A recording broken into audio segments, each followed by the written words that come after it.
So hi everybody, it's T Falcon Napier. Welcome to the Oracle of the Self. Today is, That sounded a lot better. thank you so much. Thank you so much. So today is the session 26. And what I wanted to show you guys just as we get started here is I have been taking all of the finished recordings of this series and I've been having them transcribed. And I'm going to send over to you the transcription from last week's call. So it said that was sent successfully. It's a Word document. One of the funniest things about these transcriptions is that it keeps coming up with totally different ways of showing my name. And so I particularly like this one. If you open it up, you'll get a big kick when you see what's his name. Um, yeah, and but I have them all the way back now to session, I think 18. I'm creating a web page where I can just kind of put them all, and then if you guys want the transcriptions for any reasons, you can go and you can get them. Now, I'll tell you that my original plan was to take the transcription and then give the transcription to ChatGPT to have it just clean it up, see if it can just, reduce it in overall length so you're not reading a lot of that chatter that happens during a live webinar. But ChatGPT, as I've mentioned before, continues to have a capacity limit as far as how much text you can give it at a time. And that limit seems to be about 3 or 4 pages. So I would have to give ChatGPT 10 different chops of the transcription and wait for it to do its thing, then compile all those, hoping that the ChatGPT's result would end up being small enough when all 10 pieces are put together so that it can reduce it even further or join them into a single document. That is proven in my tests to take between 2 and 3 hours per session. And as much as I love you all and want you to have something very easy to read, that's just far more work than I'm willing to do. So I'm happy to give you guys the raw transcription. So it's not been edited in any way. It's absolutely raw right out of the Nota application. So anyway, if you find them useful, I'll put them up. Thoughts, comments? That's the way I like it. You like it just like the raw transcript? Yes. All right, well then that's easy to give. So there you go. My hope, of course, was that I could use those ChatGPT condensations or cleanups, whatever you want to call it, to ultimately turn this into something readable as a book. But while ChatGPT has those capabilities, that capacity limit proves to be very problematic.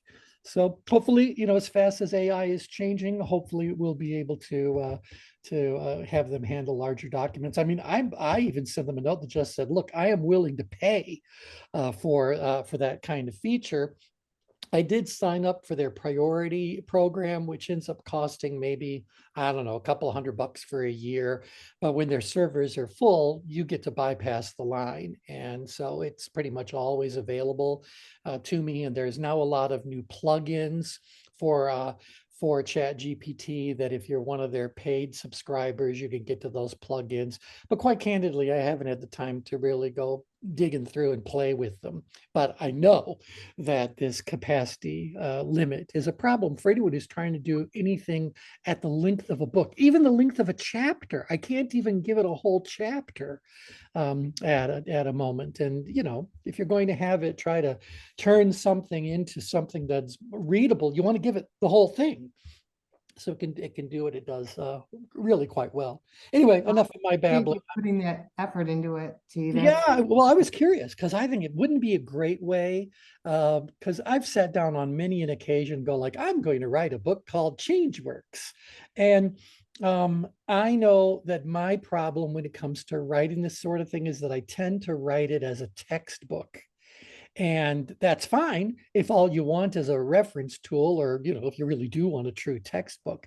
But if you want something that's a little bit more readable, more engaging, more whatever, that's never been my writing style. I don't seem to write for general readers, that I just don't, because there's so much material and I don't know how to say, like at one point, You guys remember when I was giving you the merging of brilliance, I told you that one of the models that we integrated into the change grid was the C zone, Peak Performance Under Pressure by Marilyn and Robert Harris Krieger, I think. And all they talk about is the panic zone, the C zone, and the drone zone.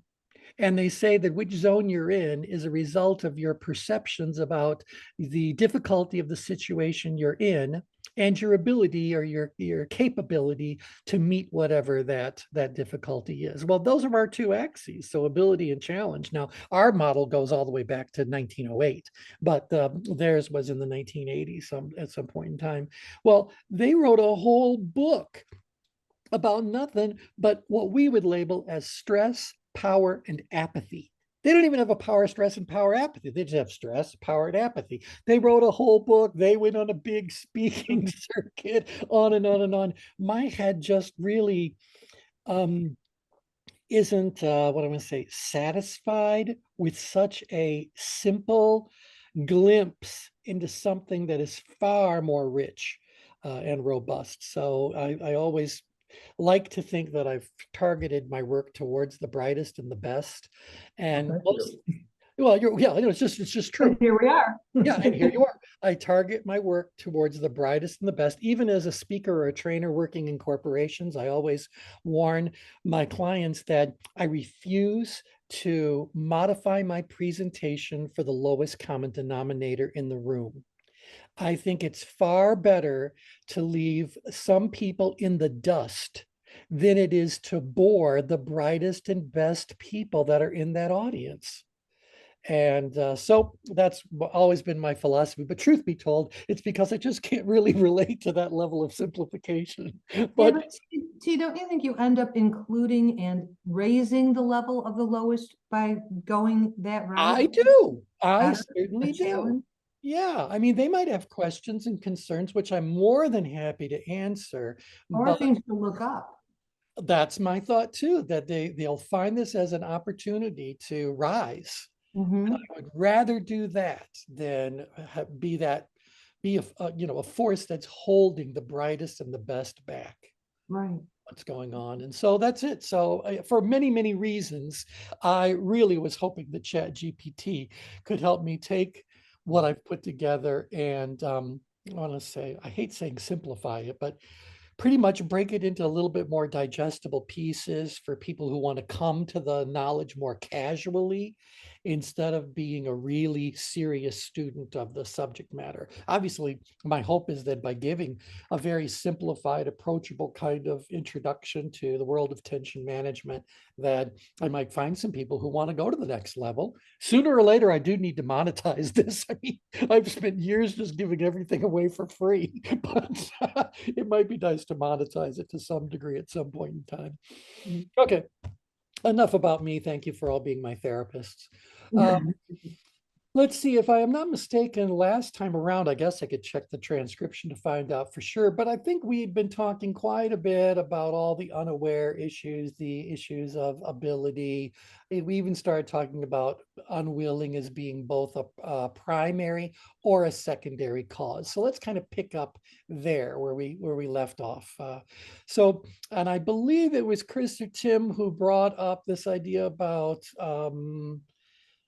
are you able or are you willing? So, and I forget whose model that is, but they basically said that if you aren't doing something, it's either because you're unable or you're unwilling to get it done. Will versus skill, I think, is what the reference was.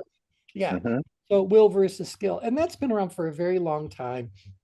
And I kind of agree with it, but they're basically saying that if you have the skill, then you should be able to do it, but you might not be willing to do it. And that's an independent thing. I think there's another way of looking at willingness. If I am unaware of things, that if I were aware of it, or if I had correct awareness, which is more often than not the real problem, is that people think they're aware, but what they're aware of is incomplete or inaccurate. I can understand that if people are unaware of things, that they might also be unwilling to do it, or if they're unable to do something, if they're lacking in the skill, they're lacking in the whatever they need. I'm not at all surprised to find out they might also be unwilling to do whatever needs to be done, but that unwillingness is secondary. Hopefully, if I deal with the root issue of awareness or the root issue related to ability, then the willingness will take care of itself.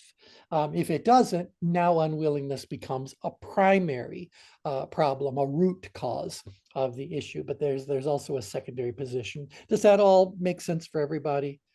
Yes. Yep. All right, so I think that will versus skill thing is just thinking of willingness as being a primary issue, but no, you got to look more deeply than that. Now, willingness issues tend to be in the domain of the leader. So who is supposed to inspire you? Who is supposed to awaken that desire? Who is supposed to get you on board, committed, whatever it is, everybody row it in the right direction, etc.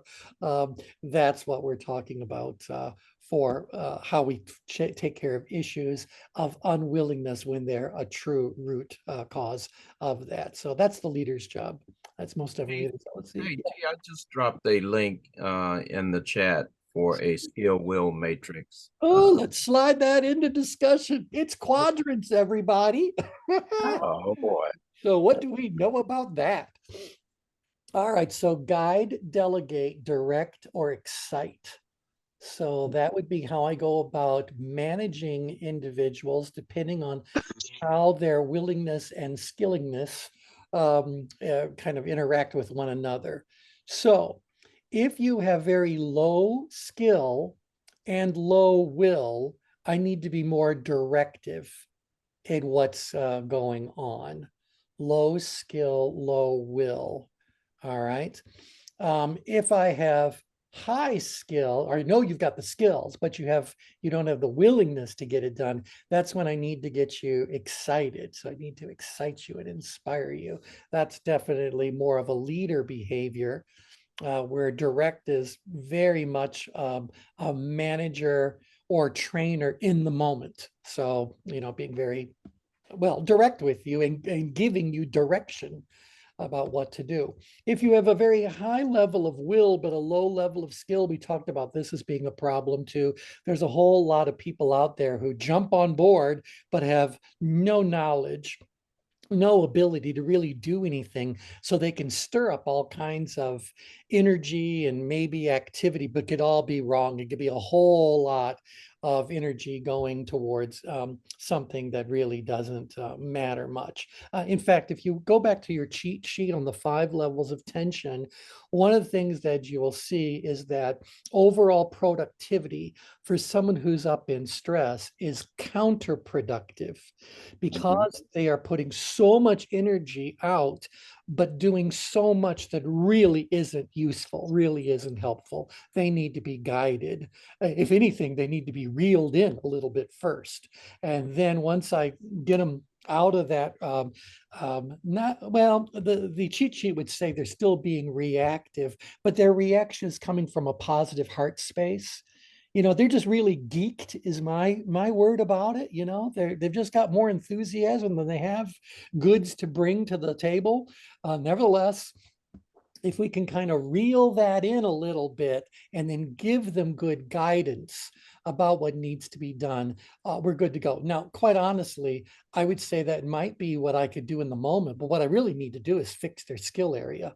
So hopefully while I'm guiding them, I'm also developing the skill that they need, because if they have both high will and high skill, now I can let go. I can delegate to this person and, let them do whatever they do best. So this is a really interesting little matrix. We could see how it overlays on the change grid. However, I would tell you that willingness is not what challenge is all about. Skill does map very well to the ability axis on the change grid. But when we start looking at willingness to do something, we're now looking at things like motivation. Motivation could be importance. And so I would very much want to see if this would really map to that side of the change cube that shows the relationship between perceived importance and perceived ability. I think that's where this would end up actually plotting most readily.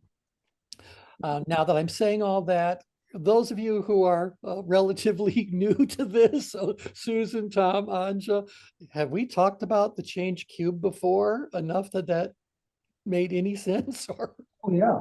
okay, Yeah. good, Yes. good, because I do forget about what I talk about between the calls we're currently doing with the circle and the calls we're doing with you guys. There's a real overlap, and so sometimes I do go, "What did I say? What to who?" So anyway, Yeah, I also think that there is a correlation between perceived importance and will. well, think- and that would be another side of the change grid. So perceived importance and will. What are your thoughts about the relationship between perceived importance and willingness to do something? In that, as you mentioned a moment ago, the skill could be there, but the willingness to do something that someone may perceive to either be high importance or low importance could really speak to their contribution. Yeah, So yeah. the skill level X's out, but whether or not they execute could be found in their perception of the importance of it. versus willingness. Yes. Someone else proposed, when we talked about this model years ago, they also said that willingness might actually map instead of to one of the axes that gives rise to where you land on the change grid, it could actually map to one of the results. Remember, when I ask you to rate your ability and challenge, what you're revealing to me is your level of tension and your level of drive. So is willingness about your tension level? So the higher your level of tension, the more willing you become to do something. I'm not so sure that would hold true all the way to the top. Or is it about drive? That the further out grid you go, the greater your level of willingness happens to be?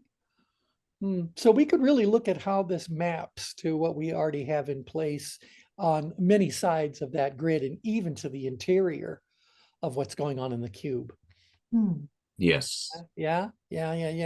Okay. I do not consider that to be in the domain of basic. However, we will scoot it slowly out of the way and it will appear tomorrow in our discussions with the circle. Thank you, Tim. I was wondering what I was going to talk about. And by the way, again, all of you are invited to join in the circle anytime you'd like. If you can't make the live call, certainly, all the recordings are up on our YouTube channel, so you can always get to those. But it'll be interesting to see what we can do with this one since we have pretty much finished our current topic there. Okay, anywho, going back to this idea about putting it all together, the leader behaviors are what's necessary when it comes to dealing with an unwillingness issue. And by the way, that resonates with what Tim sent over. I need to get people excited. If they don't have a lot of will themselves, or even if I just want them to have a higher level of will, as a leader, I need to excite people so that ultimately I can not only delegate to them, but I can enlist them to help me exciting others. So I need my whole goal of leadership is to create more leaders. Make no mistake about it. The goal of leadership is to create more leaders. And so if I can excite them, get them up to the point where their willingness is to delegate, that's great. But look at what I'm assuming. I'm assuming that the people I'm working with are high skill. And so as a leader, I need to have other people on my team who can recognize people with low skill and provide them with the direction and the guidance necessary to develop themselves into someone who's on the higher end of this continuum. Then I can really do my best work as a leader. Exactly. I think that's why I forget the author's name, and Frederick wrote a book called Reinventing Organizations, and they talk about the three pillars of these organizations that don't just survive, but they build thrivability into their model. It deals with this idea of self-management. Self-management, wholeness, and the evolution of purpose. Right. What's the name of that book, Brian? Reinventing Organizations. It's a longitudinal study, because when you think about the science of will, when we talk about like willpower, that's just not something you utilize uh, randomly, right? It's supposed to be utilized when you need that extra Yep. gear to kick in. Yep. So it's not just a, lose it, forget it kind of, or lose it, use it, lose it kind of thing. But most people don't understand that. Right, that it's actually a tool. We would have described it as a tool of excellence that ultimately, well, let me back up and share something with you guys.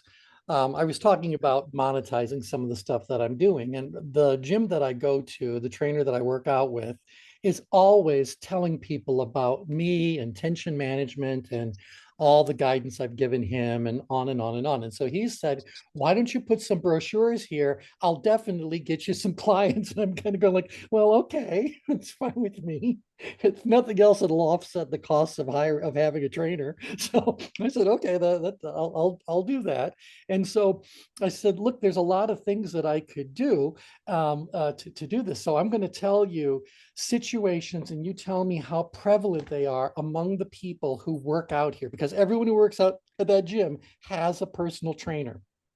And so so I said, is the problem with people that are hiring a personal trainer, is their real problem that they start something but don't see it all the way through? So they'll make some progress, but then they get stuck at a certain place. Even working with a trainer, they're more than happy to keep paying for the trainer, but they're not making any further progress, because that's very different than someone who might say, well, I get most of the way to where I want to go most of the time. So I'm kind of thinking in my program on the accountable self, we talk about two different subtitles for that program. One of them is becoming a finisher in a world of starters. And the other one is conquering the 80% existence. So people get 80% of the way towards 80% of their goals, 80% of the time. In many ways, those two subtitles are pointing to the same thing. We need to help people get all the way to where they wanted to go. And so I said, which of those really resonates more with your particular audience? And he definitely said it's this idea about people not finishing what they start. And I said, well, that's a tension management problem. And one of the tools that we need to develop with these people is that willpower that helps them to just go to the next level. We'd love them to see it all the way to through the end, but rather than performing at 80% of their capabilities, can I get them up to 85? Can I get them up to 90? What can I do to help them do that? And ultimately, I think that willpower becomes one of the key tools that we're trying to hope to do that. Now, all that being said, one of the things that my trainer and his fellow trainers, he happens to own that gym, so he's leased out his capacity to a lot of other trainers to bring their clients there. He said, the thing that you never want to do in building a business as a trainer is to equip your clients so well that they no longer need you. So you have to continue to evolve as they're evolving, so they continue to see value in continuing with your work. So we got to get them between excite and delegate for that. Anyway, that's a little side thing just to kind of give you guys some evidence to what Brian was saying about willpower. Brian, more you'd like to add about that? No, I think you're spot on. I see a lot of research in this, and they're always focusing on what's at the margin, like what's that extra 1%, Yep. and then how can you do that? Because then whatever it is you're doing becomes ecological, right? So it's something that you can do over time and stick with it. But that big idea of like it's just gonna come all at once, that's when people check out. Yeah, right. Because it's just too much too fast. Now, we can also explain this whole idea about willpower by looking at the engagement rings. So these are the blue bands back here. You guys have seen it all before. I just don't have the engagement rings, but by now you should know that awareness is over here. Awareness needs to lead to what follows awareness. If you ever want a change to occur, the awareness has to lead to What? Intention. Got to Intention. formulate some kind of an intention. Now, again, you be one of these people who might be thinking about hiring a personal trainer. Well, you're aware of the fact that you've got some health issue, some appearance issue, some whatever issue, that you go, no, I got to change things. So you formulate an intention. I'm going to get in better shape. I'm going to whatever. So you then decide that maybe I'm going to talk to some trainers. I'm going to check out a gym or two. All these things now start tipping their toe into engagement. Why? But because intention is something that exists only in the mind. And that's not a bad thing. Intentions exist in the mind. Only when those intentions lead to engagement do we actually see behaviors start to happen. And so we need those behaviors to really kick in order for the person to ever reach that goal. Because reaching the goal, being their best, is really a bit further outward than that. Not the danger zone. Again, you guys know the danger zones are never a good place for anybody to spend much time. But right here, that's where we like to be, where the person is actually executing, they're actually following through with dedication and commitment and all that. Well, between that engagement and this state of being is that idea about willpower, turning it into, what was your word, Brian? You just used, we want it to actually become part and parcel of how you are, part of the fact. Ecological. So this is what we're really trying to do, is say, you're here because you choose to be here and no one needs to keep reminding you to be there. Well, you can imagine the group that I would want to be working with are the people who are stuck in engagement. So they're doing a lot of the right things, a lot of the right way, but they're not following through. Now, they might not be following through because as you make progress physically, you start to derive incremental benefits from whatever it is you've been doing. And those incremental benefits could lower your level of tension, because now you're looking in the mirror and kind of going like, not bad, or you're saying, I feel a lot better. I got a lot more energy. You've made progress. You got 80% of the way to where you really wanted to go.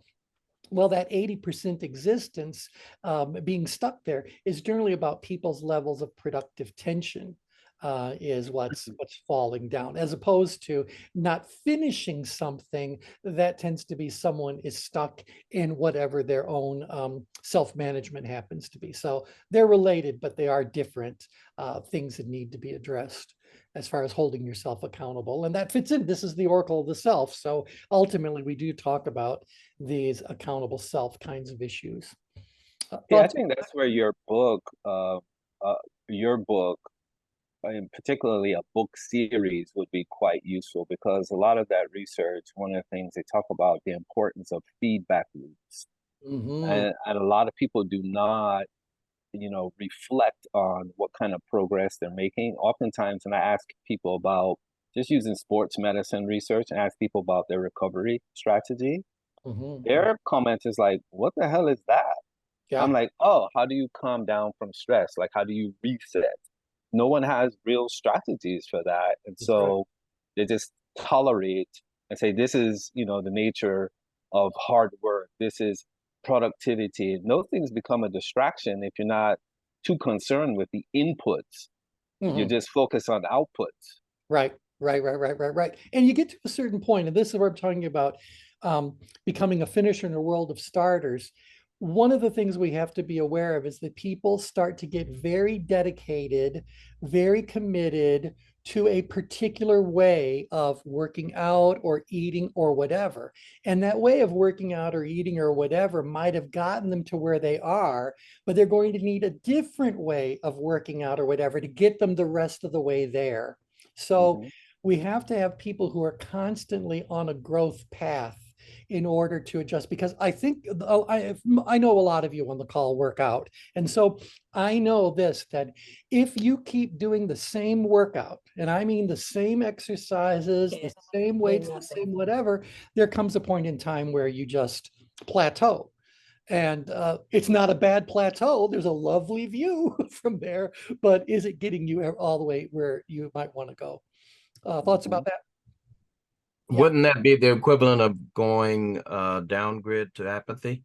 Well, it could be downgrade, but I'm saying these are the people who continue to show up every day, put in full effort, but they're putting full effort into something, into a process that will no longer take them the way they're. So I think their level of tension is still quite high, or, is in a really good place.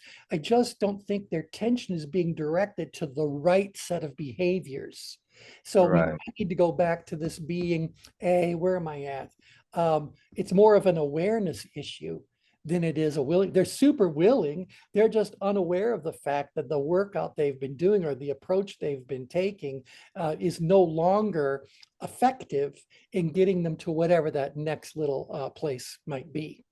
Right. That's sustainable mediocrity, right? So that's why I try to get people to think about difference between you can have economic value in terms of commodity value, like it pays this commodity where it's the same, but dividend value is more ecological, not just economic value, because now you're looking at consequences, you can see progress, and you're interested in moving that forward, not just staying in place at the same intensity. Yeah, let me throw something in because I think we need to find another word. When I think of sustainable mediocrity, I think of someone being more downgrid, down in power apathy, where their ability is very high, the challenge is really quite low.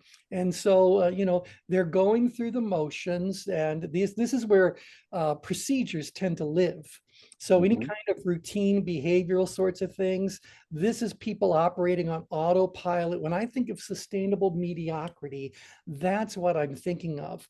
When I'm up here, this far out grid, I think what I'm really talking about is someone who is truly on a path to excellence, but they have found themselves stuck in a place, but they don't even realize they're stuck in a place. They may be aware that they're not making any of their progress, but I'm telling you, there's nothing mediocre about it. They're showing up and they're putting in full effort and they're sweating with the best of them and all that sort of a thing. It's just that this approach is simply not suitable. Ooh, that gets us to the fourth one, is not suitable for what where they're trying to go next, that last little bit of Mhm. refinement. So I think this is sustainable. It's not excellence, but it's sustainable pretty damn good, because anyone who's going to look at someone who's going to work out with this level of commitment is going to see someone who's in shape and they got nothing to complain about. But if they're not reaching what their ideal was, then that's the issue. And it's a very different issue than the Yeah. mediocrity that's happening downgrade. Yeah. Thoughts about that? Anyone want to throw in any thoughts, comments? Tim, Tom? Well, and I was speaking of apathy, T, because I was thinking over time, and that time period may vary from one individual to another, but over time, as they get out to that place where you just mentioned on the grid, the challenge, I think, begins to decline for them because the skill level is there, they've accomplished. And at some point, I think, the lack of interest begins to increase I believe and you the are lack of correct. focus. Natural movement on the change grid is downgrid. And so while this person can sustain their not so bad kind of thing, or really great, I mean, look what they're doing. They're still taking a really high challenge. These are the people who show up at the gym, 3, 4, 5 times a week. They get themselves on a treadmill. It's at a 15% incline. They're going 3 miles an hour. These people are really, really pushing it. As far as their body is concerned, their body is very much benefiting from whatever that happens to be. But I do think that a long habit of doing the same thing the same way over and over, you are going to start slipping down grid. To a certain point, you're going to end up where Brian has described this sustainable mediocrity. Keep in mind that it might be sustainable mediocrity, but that word sustainable implies that it's still being done. Mhm. So it is being done. I don't think that's apathy, because what do you think happens when they slip down into apathy? They stopped doing it. They stop Yeah. doing it.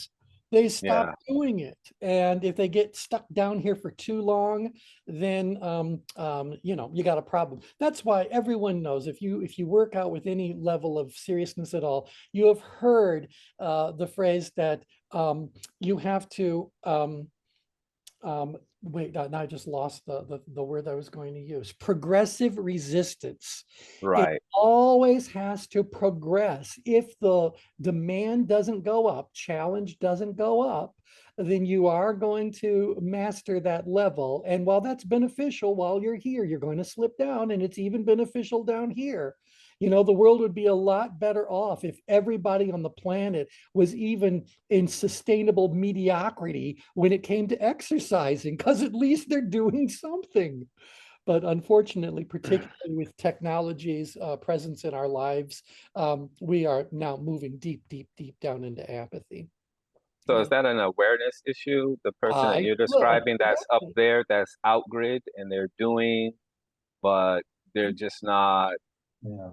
connected to the fact that, okay, yeah, you're doing something, but the kind of progress you want that's going to level things up for you. You like the book that forget Marshall Goldsmith wrote, "What got you here won't get you there." Yep. Yep. That's an awareness issue.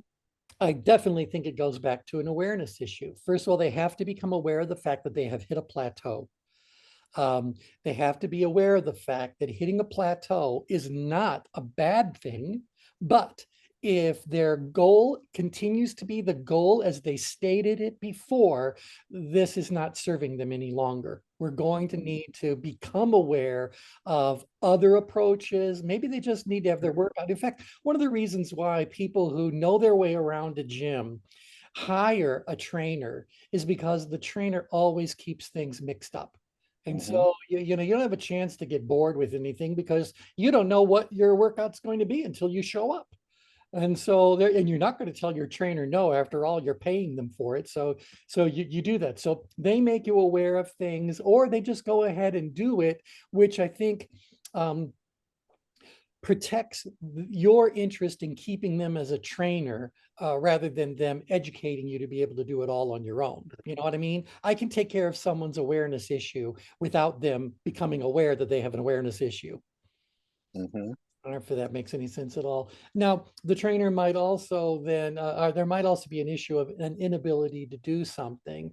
I mean, face it, if you're trying to meet your objectives and you are confined to the kinds of cardio equipment or weightlifting equipment available in the average gym, it may no longer serve you well. They may not have what you need, or you may not have a skill or whatever that needs to be kind of developed.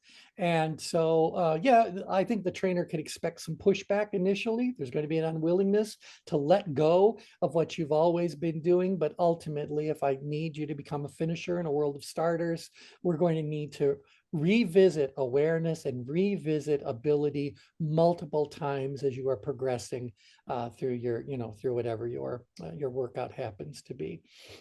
I love this because it speaks to, for me, at least the evolution of these. Like awareness is a continuum, so it's not just I'm aware and it's there, set it, and forget it. Yeah. Right. There's levels of awareness that you can move through, and that's what this speaks to. But I think again, that's why I think it's important for a book series that you could do, because that reflection piece seems to be a key part in terms of even in longevity studies where people reset goals and they continue based on where they are in life. Yeah. So it's that kind of continuum. But if you're not interested in the reflection, you're not interested in feedback loops and those kinds of things, then you can reach that stalemate point, I would think, quite easily. Well, and I think I'd like to, while we were talking about this as in a physical exercise kind of way, I want you to know that the same dynamic is playing itself out in all areas of your life. For just a second, let's go back to the change grid. And Anja, I'm going to build on what you were sharing last time around. So Anja was sharing that she has a problematic relationship with someone, and she's at a bit of a crossroads as far as what can I do to fix this relationship, or is it even worth fixing anymore? So there's a bit of a crossroads. Is that fair enough to characterize it, Anja? Yes. Yeah, and so we have to think about, is this same dynamic holding out? So for Anja's tried a bunch of things, and again, I don't want to put words in your mouth, Anja. I just want to give a little recap, and then you can flesh it out however you want. So she's tried a whole bunch of things. So she not only had an intention, she actually got engaged in doing these kinds of conversations, interventions, approaches, strategies. She's been applying. And has it resulted in the outcome she was looking for? Apparently not, or it wouldn't have come up as a subject last time around. But we could say, well, have you made some progress? You know, talking about that 80% existence. Has it at least advanced to the point where it's less problematic, more tolerable, whatever? Or is it still, nope, it's just whatever? Because again, if what I'm saying holds true, if we keep doing what we've always done, in fact, we've heard this before. If you keep doing what you've always done, you'll keep getting what you've always gotten, right? We've heard that before. Yes. Yes. Okay. It's not true. If you keep doing what you've always done, you will slowly but surely get less and less of a return on that behavior, because we know things are moving down grid. People are changing. You can't keep doing what you've always done and expect to keep getting the results you've always gotten. So that's going to, sooner or later, people grow numb to approaches. Like we're talking about the person on the treadmill, it starts to become less and less of a thing. And to Tim's point, you're going to start slipping downgrade, and end up down here in sustainable mediocrity. Well, does Anja want that relationship to end up down here in sustainable mediocrity? Quite honestly, that might be a better situation than the one that she's No. characterized. But yeah, go ahead, Anja. Throw in whatever you'd like to throw in. No. I don't, I can't live, it's not Right. healthy.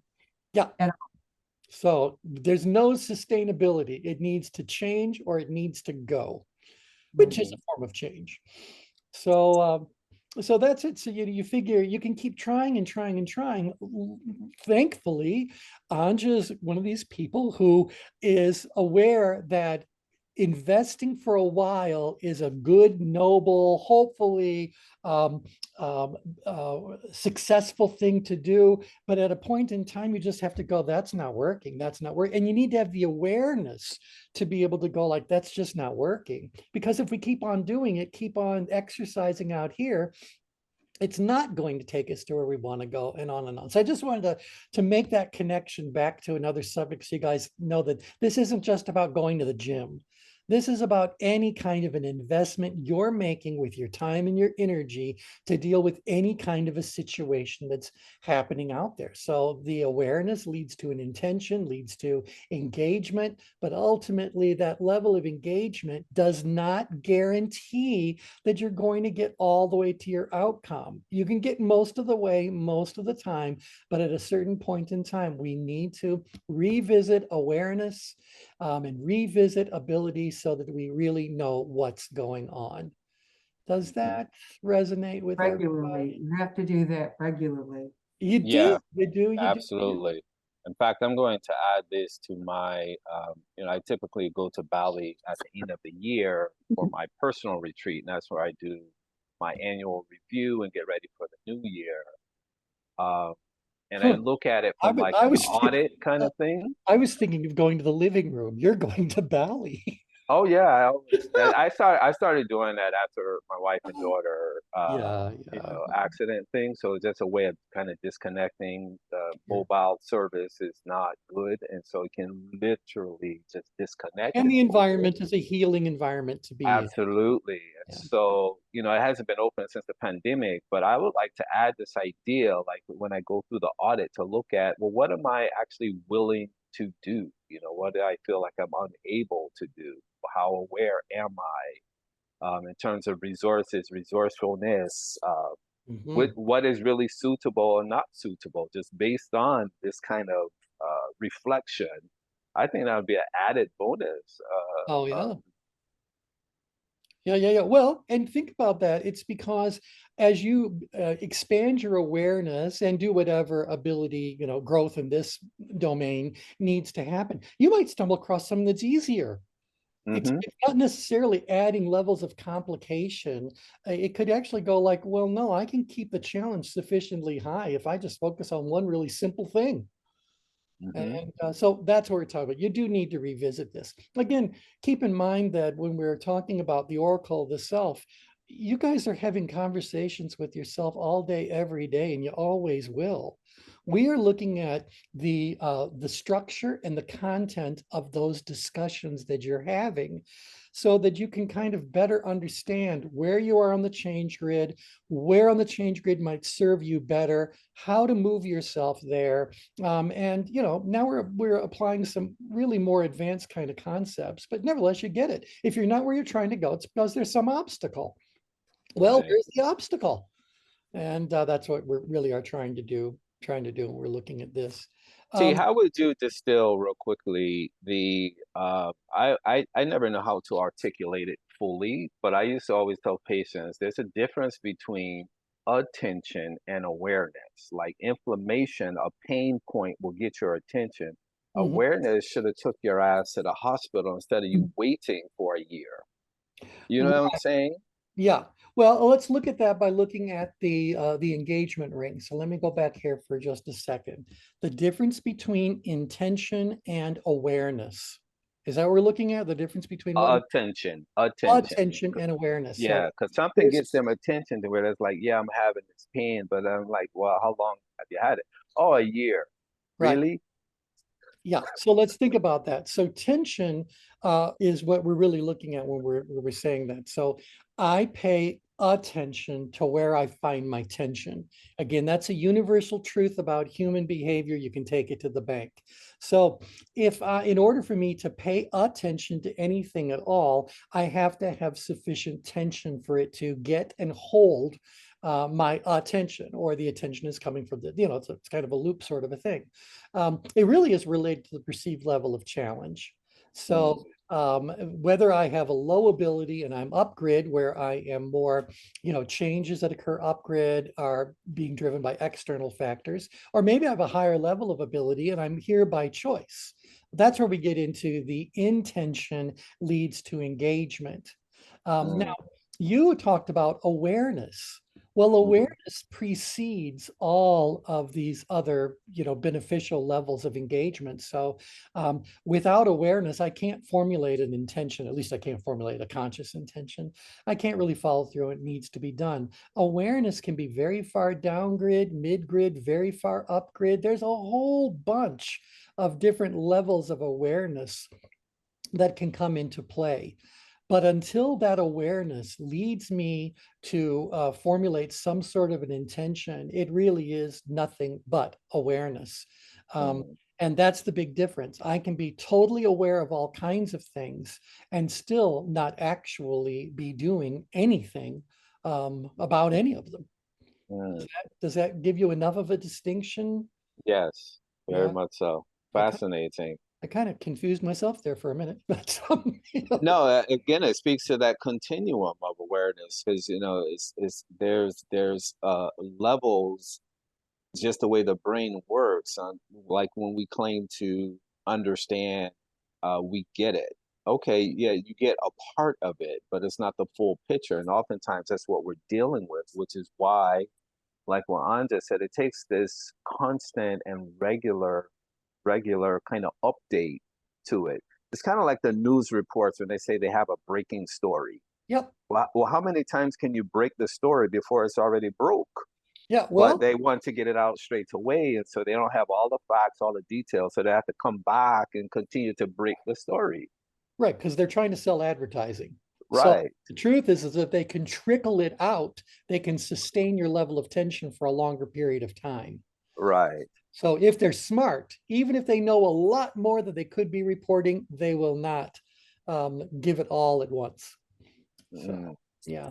Yeah, right. Okay, now I do want to finish this one last little piece, and that is, what about unsuitability as an issue? What suitability just says, maybe, just maybe, this is not the right thing for you to be doing, or you're not the right person for whatever it happens to be. There's a mismatch. And this is where we need to step into the role of being a counselor. Someone needs to come along and help you discover and make peace with the fact that something is unsuitable. If it's unsuitable, I don't want you to go out there manifesting willingness to go and do something, even though it's unsuitable for you to do. I want you to know it might not be the right thing for you to be doing. So it might be wrong, you might be wrong, but there's a mismatch somewhere, and that mismatch really needs to kind of rule the day. So, I'm saying, it's like, I don't want to try to say that someone who is fundamentally unsuited for whatever the outcome happens to be, do I really want to spend a lot more time making them aware? Or honestly, I just want to make them aware of the fact that they're unsuitable. Do I want to try to give them more ability, or just let them know, no matter how much we develop your ability around this, no matter how willing you are, this is not the right place for you. This is not the right burden to be on your shoulders, this, whatever. So unsuitable contains a whole lot of things, but normally it's resolved or it's addressed by the counselor within you, because someone needs to take this person in a very, well, whether we're starting off from a gentle and loving perspective, or we're talking about that tough love kind of thing, someone needs to come along and let you know, this is just not right. This is just not a good match, not the right place for you to end up being.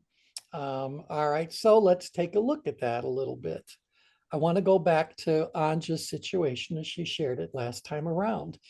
Maybe, just maybe, as I said last time, the relationship itself is not a relationship that is suitable for your life moving forward. So that means you have to go into it and do that inventory, do that assessment, and say, am I getting out of this relationship what I need to be getting out of a relationship? And even if I did, by some miracle, fix whatever it is that's wrong with it, am I then going to get what I need, or is it still not going to come my way? And you may very well decide that while you could improve things, and you certainly want to always give it the old college try, whatever. Bottom line is, it's just not a suitable match. It's just not really meant to be in whatever that relationship happens to be. If I can help someone realize that unsuitability issue, I can save them a whole lot of time and energy and resources and heartache, because they don't need to be investing any further in something that is unsuitable. If anything, they need to be investing in finding a replacement relationship that is suitable for them. And so there's that. Again, it applies to anything and everything. Maybe, just maybe, the exercise that you've chosen to do is just not suitable for where you are, how you are, what you're doing. I mean, I live in an over 55 community. It's amazing how many people we routinely meet that have had multiple joints replaced. They've had hips done and knees done. And I met someone who had a shoulder replacement done. I didn't even know that was possible. But you can have all kinds of things replaced. So bionic world is the world that we kind of live in. Well, having those kinds of replacements may enable you to have a much better quality of life and much better, more comfortable range of motion, but it could also render certain behaviors ill-advised, if not outright unsuitable for you to do moving forward. Am I right, Dr. Sykes? Yes, exactly. So you can do a lot more, and you can do things a lot more easily, but there are probably things that your team is going to tell you, no, you are no longer suited for being a pole vaulter. So you just have to cross that off the list. Right. And it doesn't mean that like you can't do it, but the root word for suitability literally means fit. So if you want to live a long time and don't have to worry about strenuous recovery and the impact on your joints, it's probably just not suitable to do those things. Yep, that's right. And so that's something that we have to counsel people on, is that certain things they might have always loved, held near and dear. I'm sorry, but that's no longer something that you can do the way you're always doing it. Maybe there's some way it can be modified, because the gym that I go to also has a lot of veterans, people who lost limbs in service to the country and all that. And so a lot of trainers are working, after the physical therapy is done, the ongoing stuff goes into the hands of a personal trainer. And so they're always modifying things and working it from there. But you get the idea. The thought that continuing to do everything the way you always did it may no longer meet the suitability requirement. So something's going to have to be modified, or you're just going to have to say, that's unsuitable, let's go a different direction. Yeah. Yeah. There's a lot of other, I'll give you one little thing. I believe that I was the very last person in our industry to give up on overhead transparencies. So now I had good reason why I didn't want to go to PowerPoint. Lots of good reasons for it. I could still build a strong case for how overhead transparencies can actually be very superior to what we once had before. But I was the last one to let go of it. And so you can imagine how I felt when someone said to me, your overhead transparencies are no longer suitable for the events that you'll be doing. Everyone else has moved on to PowerPoint and projections on the wall from a different projector than you would need for overheads. And so I was heartbroken to realize that my mad devotion to overhead transparencies became a sad devotion to it. But I had to be counseled, and I just had to let go of it. I know that's a silly example, but it's a real example how we hold on to things that are no longer suitable for us. And so, Andrea, one of the things that I would encourage you to spend some time contemplating is this idea about suitability. Are they right for you? Are you right for them? Is your approach the right approach? Is that suitable? Whatever. But I think that just having the full set of these 4 root causes of struggle, obviously it's not failure, but struggle is definitely what you were sharing with us. Maybe it's not about awareness, and it's not about your ability. It's not about your willingness. It's just that it may not be serving you well, period. To be putting energy, and only because I don't know who you're talking about, this is, I think, where you would want to begin. Is there a suitability issue? And if they are unsuitable, then lovingly let them go. We talked about before about whether you do that directly or indirectly. Do you ghost them or do you confront them?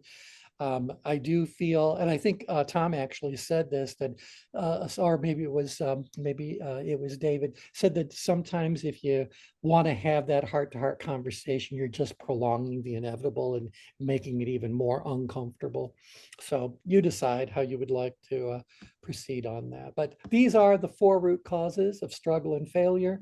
These are the modes you would want to go into, or the roles you would want to serve to deal with them. So unawareness, you need the manager; unable, you need the trainer; unwilling, we need the leader; unsuitable, we need the counselor. We need to morph into whichever this is.